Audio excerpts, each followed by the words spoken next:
I'd like to move into our presentation today. It's kind of a jazzy name here called Guardians of Healthy Longevity. And you can see Thor with his hammer there ready to, protect everybody from old age, I suppose.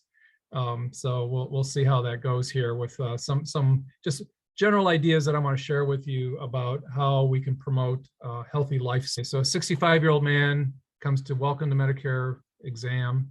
He says that he's active and feels like he can live to 100.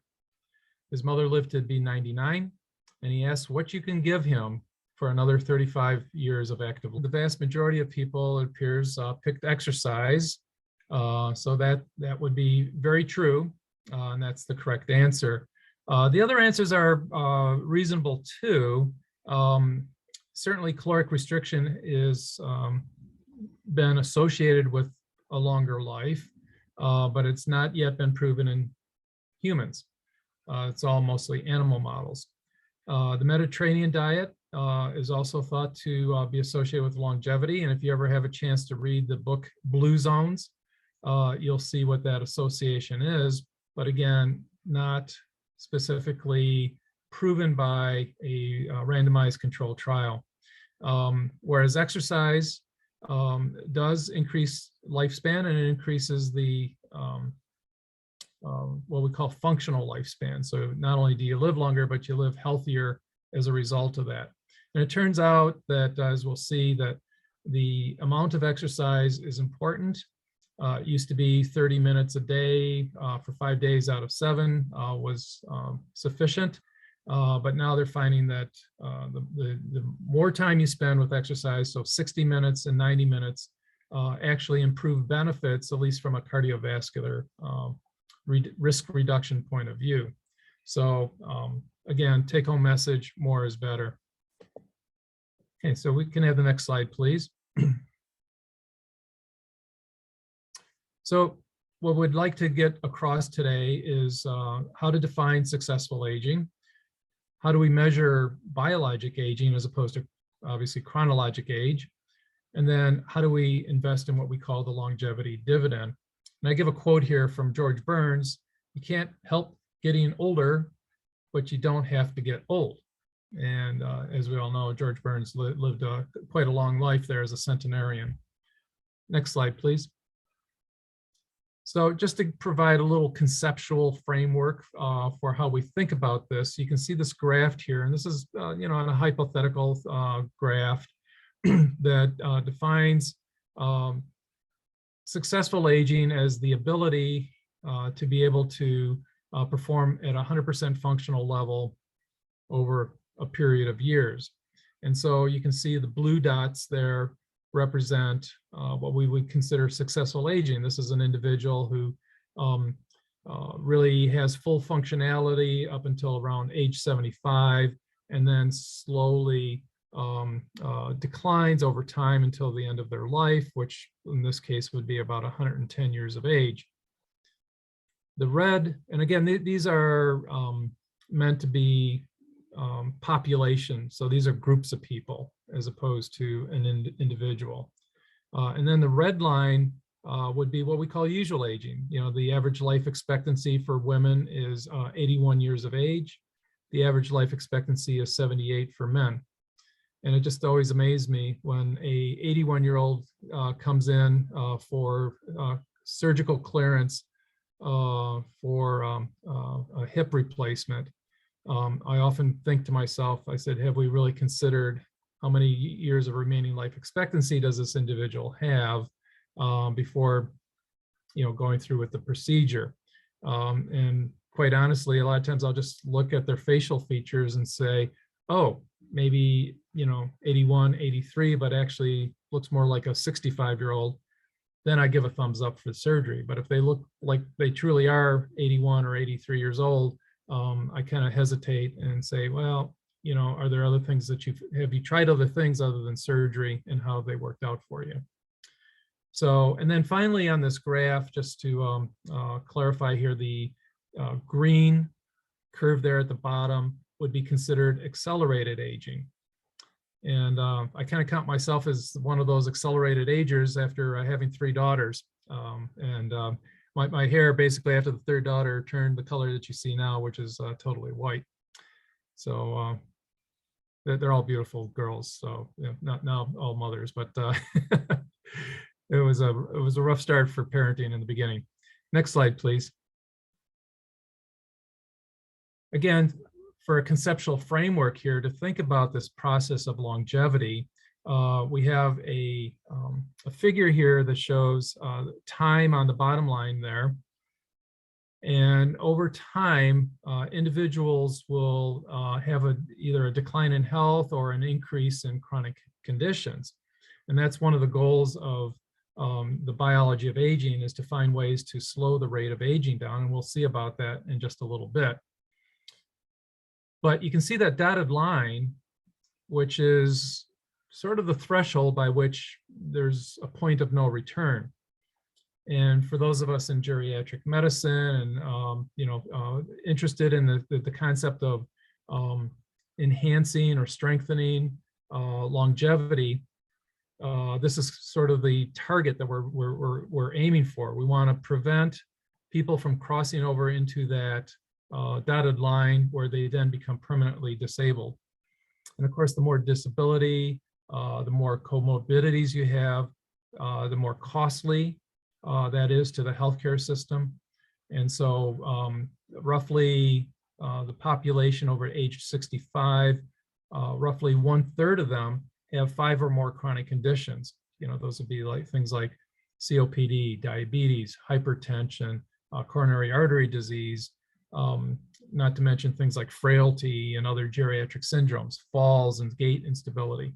So you get the sense that we accumulate all these problems, and the whole goal of addressing the biology of aging or the physiology of aging is to try to slow those processes down and to reduce the disability burden. And again, trying to avoid crossing over that dotted line. Okay, next slide, please.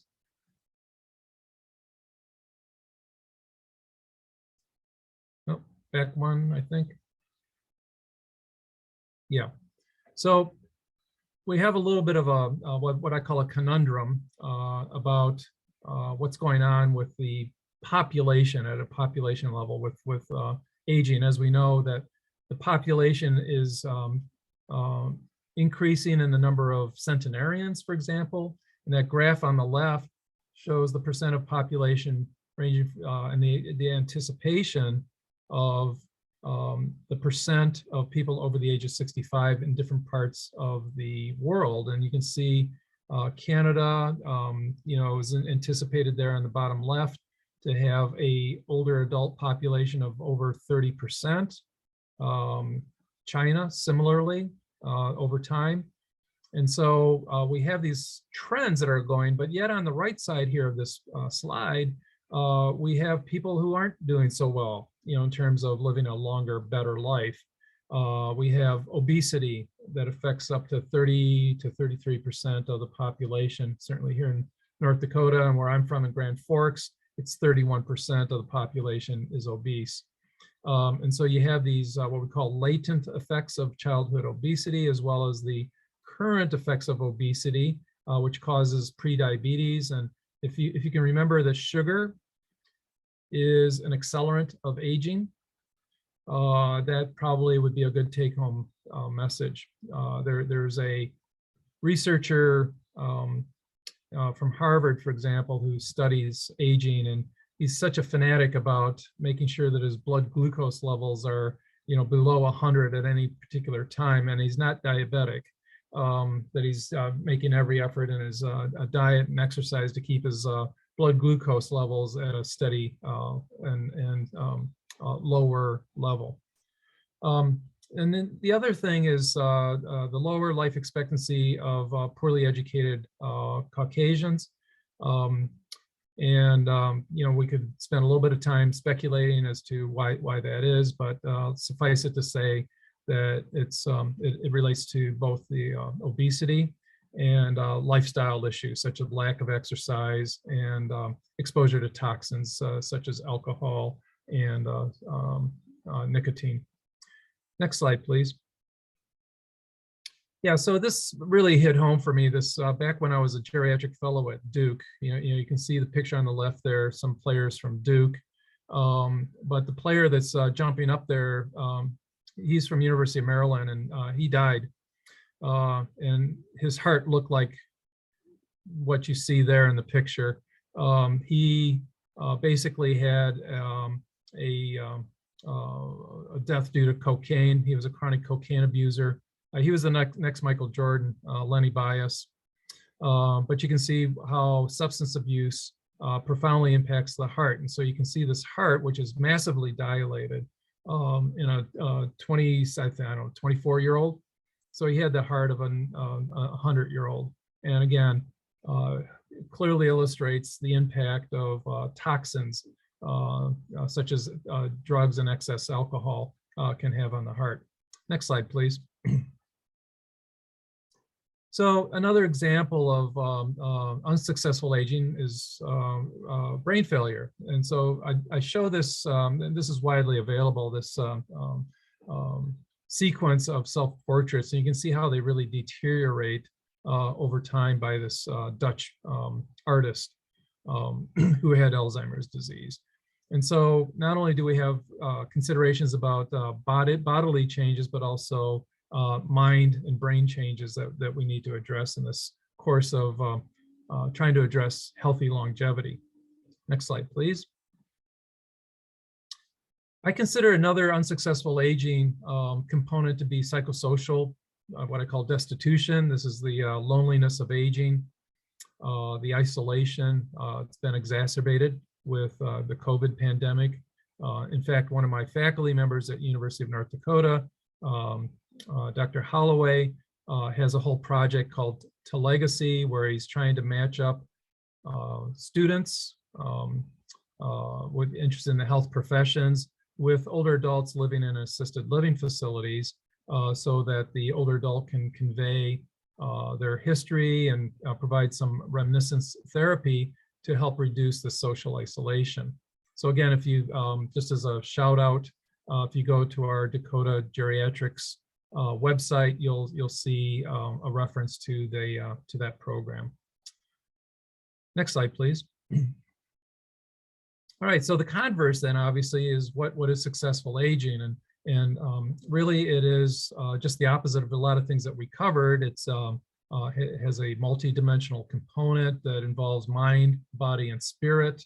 And so, I think we need to appreciate the fact that all of these are intertwined. If your body's not feeling well, your psychosocial element may not be so good, and conversely. So they're all interwoven, and that's why we need to address those, and at least from a geriatrics perspective, why we need to address those three components. Next slide, please. So in terms of defining successful aging, we know, the body has to be physically robust. And we have wonderful examples of now deceased individuals, but you can look at their age there, who achieved a centenarian status. And it turns out that as the population is advancing, in terms of older and older ages, that those that are 100 and older are the fastest growing group in the world. They constitute a 300% increase in numbers. So it's happening. We're getting a lot of people that are living to 100. And as a clinician's perspective, I always ask my trainees, medical students, residents, and geriatric fellows, I said, do you think this person's going to live to 100? And it really gives them pause for consideration. Like, why would I be asking that question? Well, the question is because if they're 80 and they've got 20 more years of life expectancy, how are those 20 years going to look like? What is your prescription for enhancing their healthy longevity over that 20-year period? And also setting expectations. Some people, when I ask them, I said, how's your walking program? How's your mobility program? And they kind of look at me like, well, it's cold out. And I say, yeah, well, how about walking in place? How's that strike you? And it turns out walking in place generates a little bit more energy expenditure than regular walking. So you get actually some additional benefits there for the homebound or relatively homebound individual. Next slide, please. So the other component of that triad of mind, body, spirit is obviously maintaining good cognition. And these are examples. I don't know why it is that orchestra conductors tend to be the longest lived professions. Somebody said it's they're waving their hands all the time. I don't know. But you can see on the right, a University of Minnesota professor who lived to 105 and still was very active in publications. Again, they were using their minds, and that's actually one of the elements of preventing Alzheimer's disease, is to vigorously use your mind in terms of either whether they be cognitive games or cognitive exercises. So those are important. And I just want to give a side commentary here. I don't know if you saw, I know it's on CNN News, about the report of a new study out of Great Britain that shows that unvaccinated post-COVID infected individuals have areas of brain damage. And there is great concern that that's going to start or launch the pathway to Alzheimer's disease. There's a lot of interest in neurodegenerative disorders. For example, previous exposure to influenza was highly associated with Parkinson's disease in some previous studies. So more and more that we learn about our exposures to infections as to how they set the stage, either directly or indirectly, for memory loss, I think is an important thing that we need to consider. Next slide, please. So we want to ask, okay, so how can I live to be 100? And everybody goes, well, it's genetics. And I say, well, wait a minute here, not so much. So it is true. You can see in the lower left-hand corner there, this group of individuals called that have Werner Syndrome. So they have a missing enzyme. They genetically, they were born with a missing enzyme that makes them look old. So, these individuals are, believe it or not, teenagers, and they look like they're, 80 years older. But by contrast, I should say, is that, there's this Jamaican stamp or Barbados stamp collection that honors the 100-year-olds in their island. And there are a variety of areas. We'll talk a little bit about this, what they call blue zones, where there's like exceptional longevity. So they count the number of 100-year-olds per 1,000 population. And there's some parts of the world that have an excessively high representation of older adults that are over the age of 100. And we'll talk about what some of the reasons are, and it's not genetic. So it turns out that at least in research, they attribute longevity to about 25% genetic and 75% environmental. So that's good news for a lot of us, particularly in my family, where a lot of my grandparents and actually parents were not very long lived. I've actually outlived all of them. And I think the good news is that there are things that we can do to enhance our longevity from an environmental point of view. Next slide, please. So in terms of the genetics, is there something that we gain that can enhance longevity or conversely shorten our lifespan? There's not a lot out there. I mean, I've given some research here that shows that perhaps the O blood group live longer. When I told my wife that, she was a happy camper because she has type O blood. But for the most part, there's nothing that concrete that we can identify that's associated with what we call good genes, right? To live long. There is some speculation that some people have disease resistance genes, and that's a kind of a little bit of a vague concept. But if you think of Winston Churchill, who just plowed down brandy like no tomorrow and smoked cigars at least 3 times a day, he lived to 88. So obviously he had some anti-cancer genes because both alcohol and smoking enhance, lung cancer, and he was resistant to it. So again, concrete example of how people might think about that. But again, we don't know what those markers are, so it's not like you can go get a blood test and say, oh yeah, you can go, drink and smoke yourself into oblivion and you'll be okay. We don't have that. Next slide, please. So this is kind of interesting. There's monozygotic twins on the top there, A and B pictures, and then at the bottom row are dizygotic twins. And what the study did was they just simply asked people, mostly medical students at the time, what their thoughts were, like how old are these people? And even within the twins, they showed that are differences. So the perceived age in A was on average 64 years old. And you can see the range by which people guessed their age, but pretty consistently, people guessed the sister on the right to be older. And the reason for that is related to the number of wrinkles, for example, the relationship of the bottom of the nose to the top of the mouth, skin folds under the chin, and then also the distance between the lip and chin. And so we use these measurements subconsciously to estimate that people are older. I mean, these are features that occur over age. In fact, there's a Chinese study that took pictures of nearly 1 million people, and they were able, because China's got cameras all over the place, they were able to figure out who these people were, and they did measurements from nose to mouth, mouth to chin, eye sag, and chin sag, and they were able to accurately identify their age just simply by a picture and taking these measurements, these anthropomorphic measurements.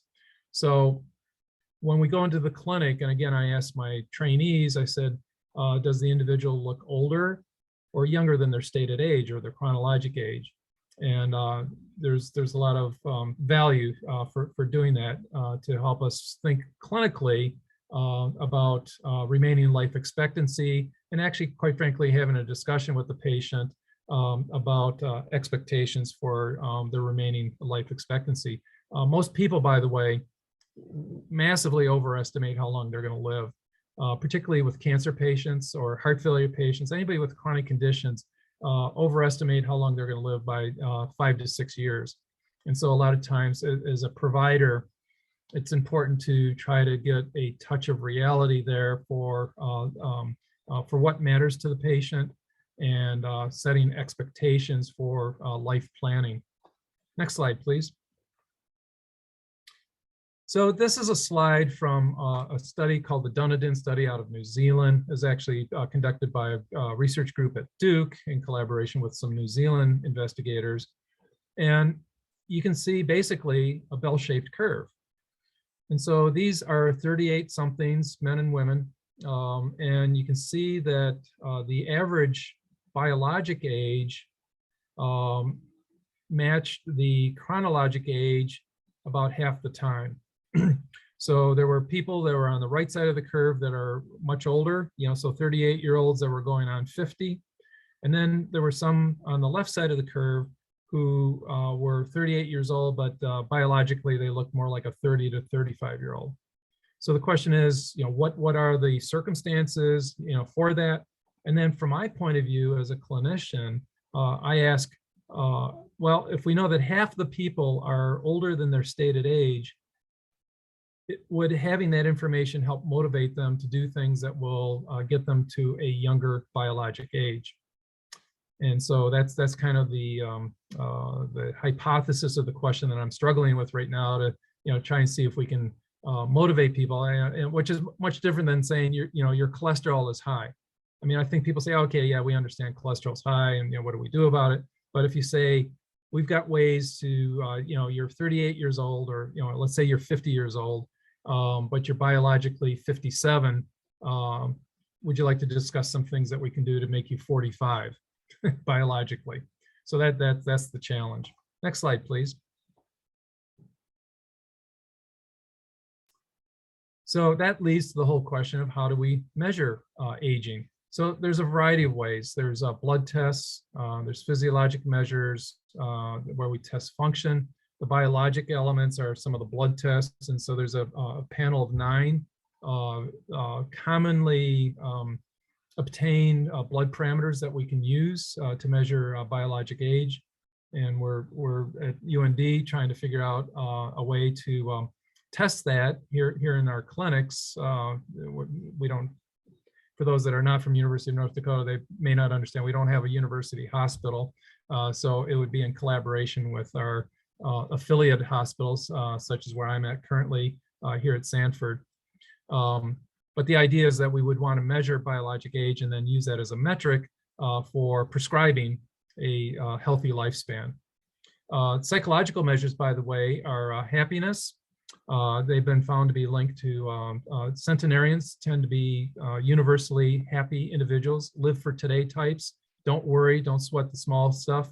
And I always advocate that laughing 100 times a day will get you 100 years. So that's my unfounded, untested prescription currently. Next slide, please. So looking at the measurement of biologic age, there's been a variety of different markers. So people look at cognitive capacity. Generally, people don't have cognitive problems as they get older. If anything, they have better learning strategies. The retention may not be as good, but these small differences can be measured over time. Physical performance is a big one. I'm fascinated by marathons. I used to be a distance runner, and I would plot every year the times of all the runners per category, starting from age 40 on up to 80. I think that was the oldest one, was 80 years old. And you could see that the times increased with increasing age. So that's a physical performance, that's a measure, biologic measure that's pretty much absolute, excuse me, for measuring age. We use gait speed as an example here in the clinic to measure function. And a gait speed of less than 1 meter per second is considered a risk for falls and for frailty. Next slide, please.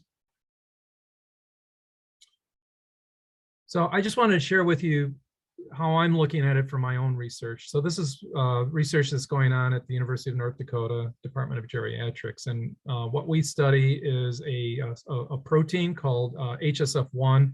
It's called heat shock factor 1. And that's a protein that binds to DNA, as you can see with those squigglies down below there.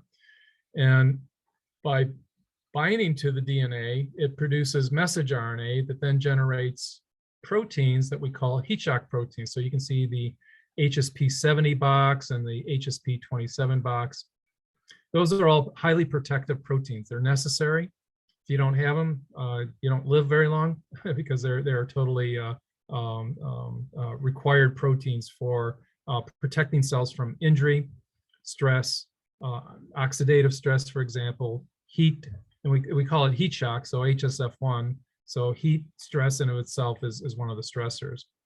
And as it turns out that this factor declines in activity by just about 50% as we get older. So I've reported on that previously. It's found in animal models of aging. It's right across the board. This factor goes downhill. And so the question is why, and what can we do as a marker to improve its functionality? So next slide, please. So here's the example. So this factor gets activated. So when it gets activated, it binds to the DNA. So that's what I call HSF1 activation. And you can see what I was talking about, when compared to young adults, people under the age of 40, compared to people over the age of 65, there's a 50% reduction in this factor to be activated. And then we found with a small group, I don't know if it's really statistically significant, but those with neurodegenerative disorders had a further decline in this protective protein. So we know that the protein declines both in terms of quantity as well as its ability to get activated. So we've got a double-sorted issue here, is to try and figure out how to build protein levels, while at the same time to figure out pathways to enhance its activation. Next slide, please. So there are other biomarkers of aging. So I gave you a protein that I study as a marker of biologic aging. Others have used gait speed, and you can see these spaghetti plots to the left, and then the lung function plots to the right.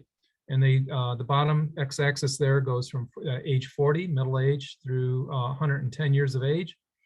And on the left, you can see gait speed declines on average with increasing age. And lung function, the ability to get air out of your lung in 1 second, also declines with age. And a lot of that is related to reduced elasticity or lack of flexibility. A lot of it has to do with changes in our motor energy producing our bioenergetic system. And so again, these are all potential targets for anti-aging interventions. But again, somewhat unmutable changes that occur on average. And I just want to point out that I'm emphasizing that the average decline with aging, because there are some 90-year-olds that have lung functions of a 70-year-old. And the question is, what led to that? And so these are some of the considerations that we need to think about as to how we can get our organs into a more youthful state. Next slide, please. So we also know that inflammatory markers increase with age. So it turns out that C-reactive protein, or CRP, is one of those markers that increase with increasing age. And you can see here one of the studies that have demonstrated that. So we call that inflammaging, or inflammation with aging. Next slide.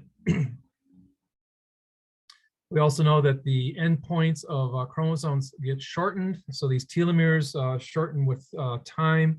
And you can see on the graph there what a 35-year-old, how they compare to a 65-year-old. So again, it's about a 50% decline in the endpoints of those chromosomes. And you go like, well, all right, so what? You know, the issue is that as those endpoints start to decline, they allow those proteins like the one I study that binds to the DNA to find sites that they shouldn't be located on, and sometimes can induce or transform cells into cancer cells. So that's the big deal of it. Okay, next slide, please. Big fuss over time here about the relationship of our DNA and how it gets modified.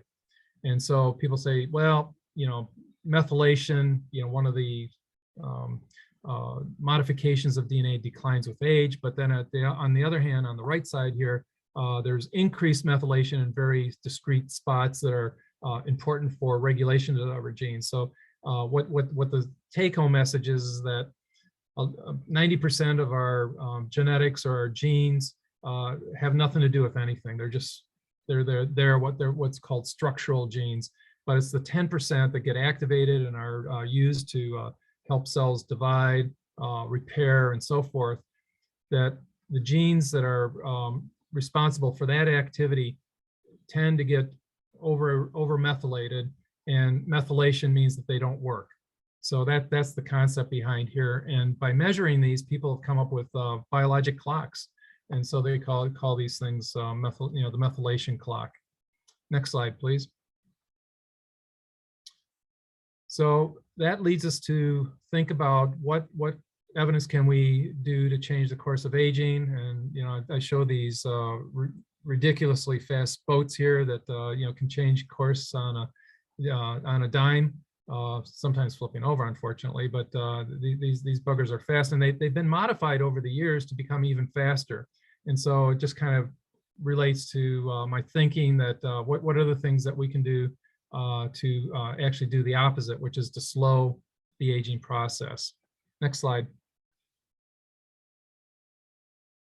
So we've got two issues here.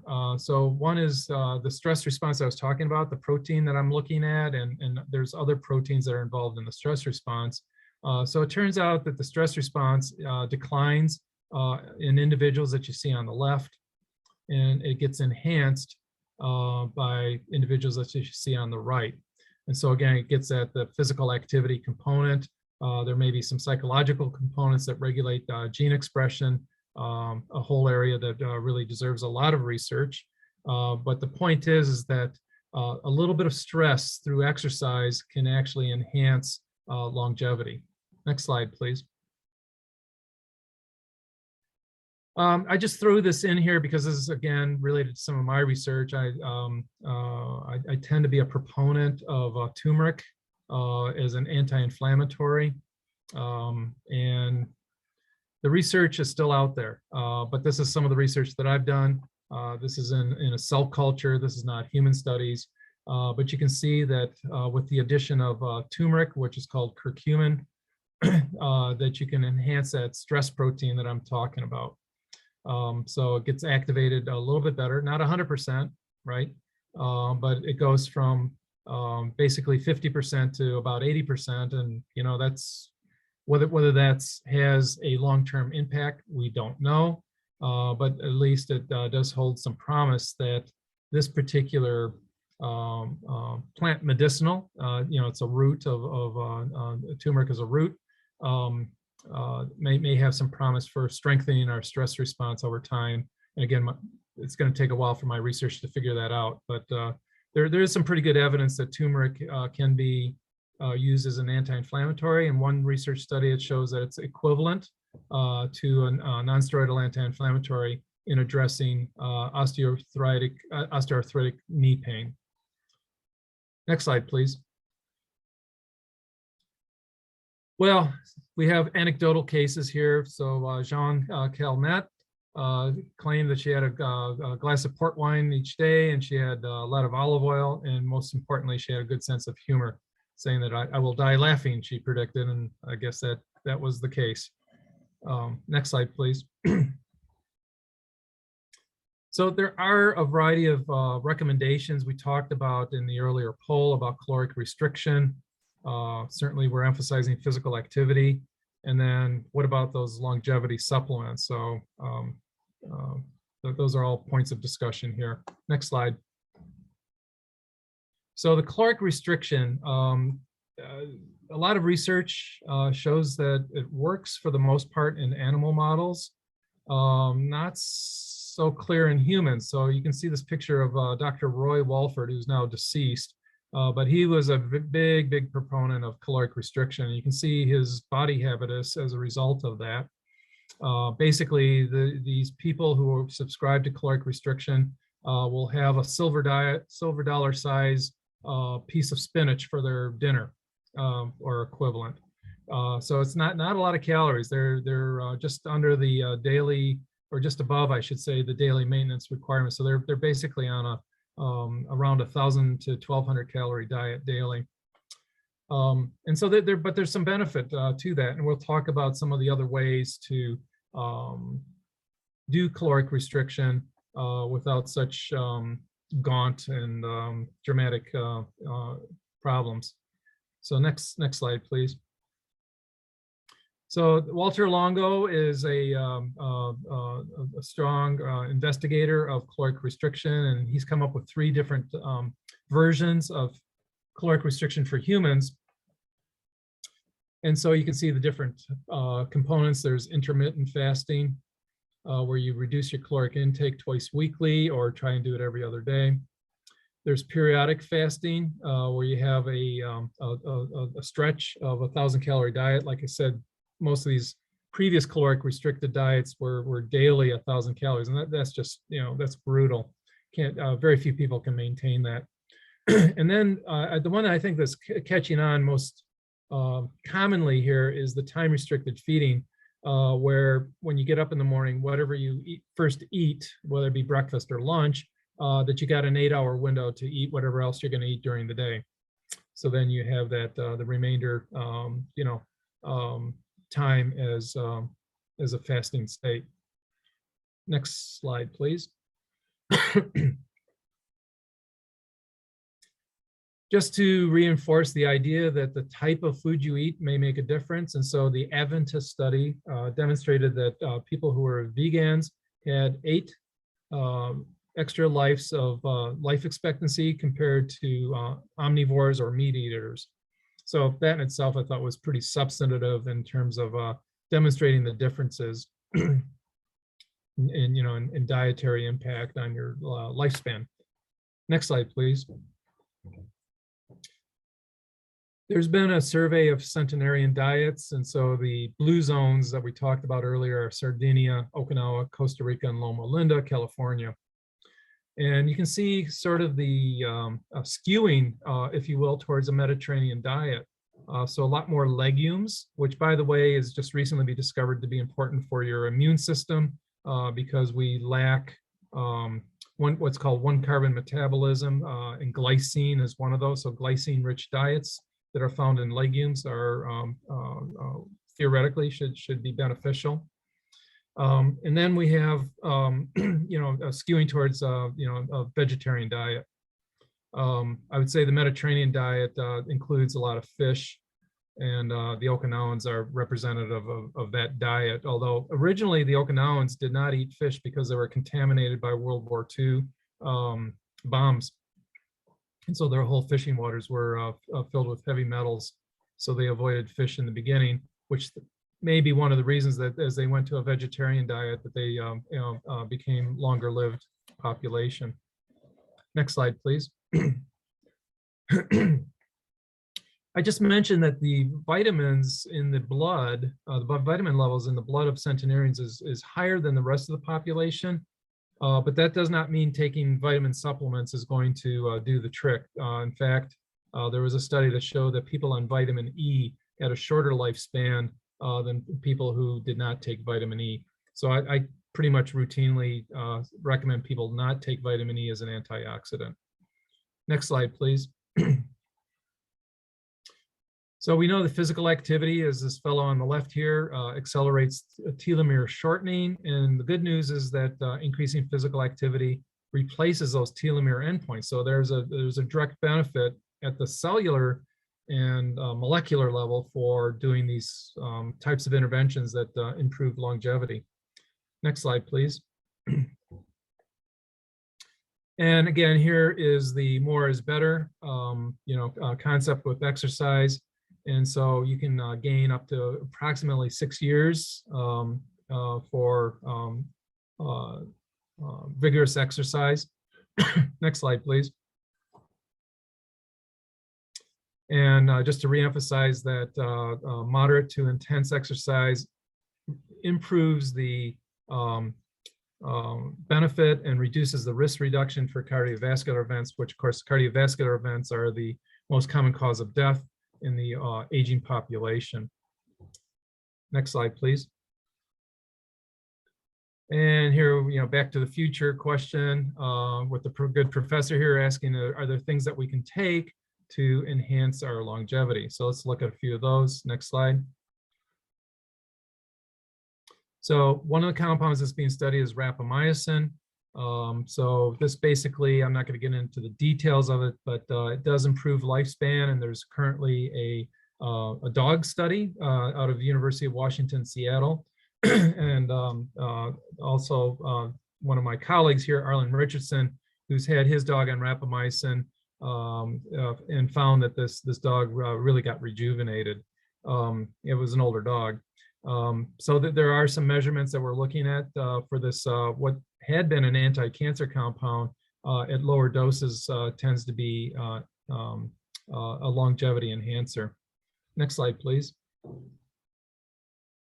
Metformin, which we know is used for diabetes, does extend lifespan in both animal models. And there's a study called the MILES study and the TAME study, which are using metformin in non-diabetic older adults, and they're finding some interesting observations that it does appear to slow the rate of aging down. Next slide, please. And naturally occurring compounds. So, we think about things like antioxidants in the berries. I already gave my spiel on turmeric. And again, nobody's proven that turmeric increases lifespan. So I want to make sure I emphasize the disclaimers. but there have been studies that compared diets high in turmeric, such as Asian Indians, who have less Alzheimer's disease per population than other populations in, for instance, in the United States. Next slide, please. Excuse me. This may be emerging. This is a vitamin B complex called nicotinamide riboside. You can buy this stuff. It's on the internet. Theoretically, it's supposed to improve your energy. I've not seen it clinically. I've only had a couple of patients who have subscribed to it. I don't prescribe it. I just say, you know, this is a plant or this is a herbal kind of a preparation that you can get. One of my patients said worked great. The other one said, just made his face red. So I don't know. But again, this is addressing what we call the bioenergetics, which is another angle. So anti-inflammation, bioenergetics, metabolism. Those are the kind of the linchpins of the anti-aging interventions. Next slide, please. Next slide, please. Yeah, thank you. So this is another study, not mine, that showed that there was some benefit for basically short-term. It says chronic use of turmeric or curcumin, but the visual spatial or mathematics skills, performance skills were improved. So again, very small study, hard to really endorse something that was such a small study. Next slide, please. So just kind of to start wrapping things up here, I just wanted to point out that there are the European Union that's looking at population health, and they want as a goal of their focus on healthy aging is to try to gain 2 years of healthy life expectancy.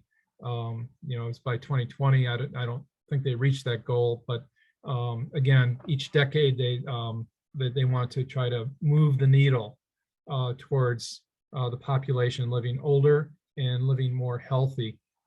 Next slide, please. So just to summarize that some of the influences that we have are multifactorial. Behavior is a big one, right? You know, so do you exercise? You have physical activity. Genetics plays a little bit of a role in it, but not so much. Disease obviously will accelerate aging. One of the concerns that I have is COVID accelerating the aging process. And so we're trying to set up a research study here coming soon to measure that question. And then also socialization. So we know that the centenarians are highly social individuals. They tend to be very well-liked people. So good dispositions. And again, live for today, not sweat the small things, all seem to be factors that contribute to a healthy, long life. Next slide, please. So just to summarize, the biologic age and rate of aging are measurable and may be used clinically here in the near future.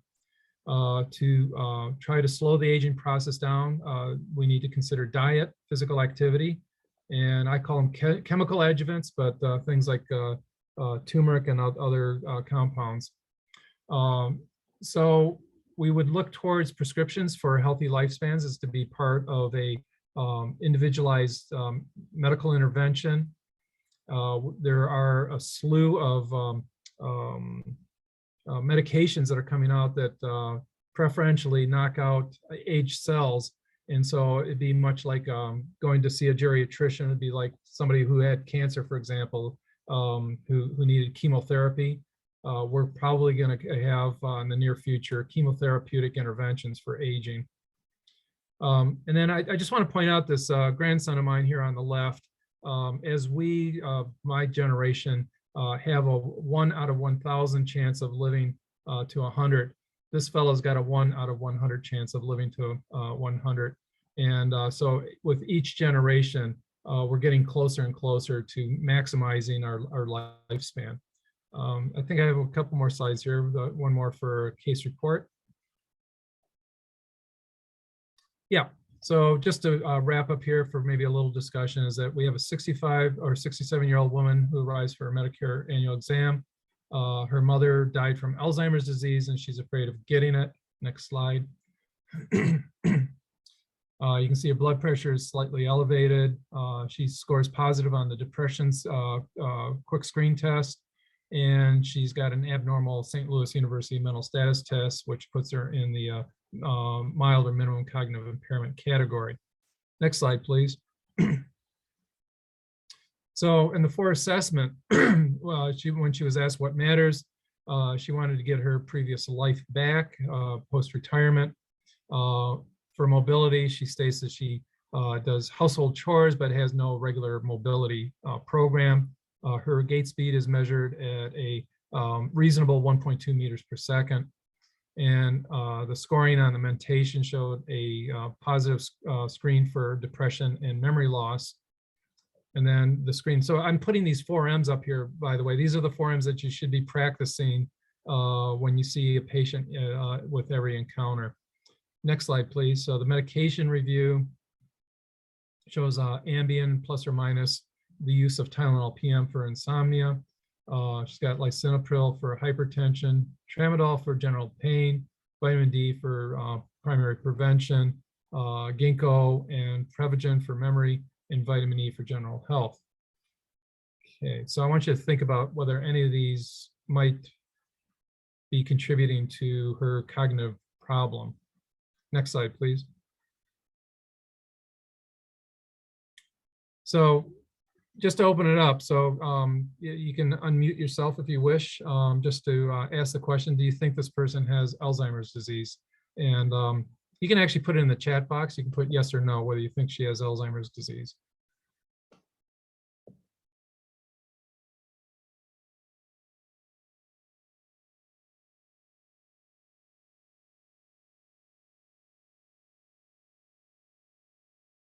Yeah, thank you, Janet.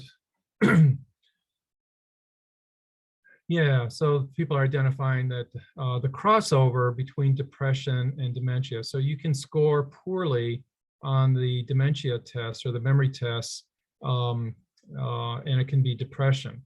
So obviously that's going to be one of our concerns. And yes, it is true that people with depression are at increase for Alzheimer's and other dementias.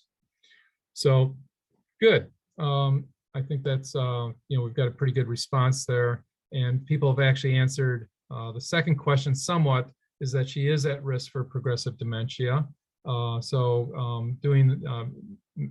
Measuring and addressing her depression is going to be important. I see one of our geriatric fellows says that the medications of Ambien, tramadol, and Tylenol PM can contribute to memory changes. So thank you, Dr. Antrim. That's absolutely right. Ambien causes short-term memory loss. It also predisposes you to risk of falls. Long-term use of tramadol causes cognitive impairment and will lead to Alzheimer's disease. So very good. I think those are all good responses, and I appreciate that. And I think we can learn from what the last question there is, what the prescription for a healthy lifespan might be. And so that's going to be the triad of exercise, doing mind games or mind stimulation. What's the difference between magnesium and turmeric for inflammation? I don't know a lot about magnesium for its impact. Some people advocate magnesium, supplement, and some people advocate zinc over copper as a supplement. And I just don't have a good handle on the research to support any of those. Turmeric usually is not used at high enough dosages, so you need 1.5 grams twice a day to get the anti-inflammatory effect, minimum, and it can go higher.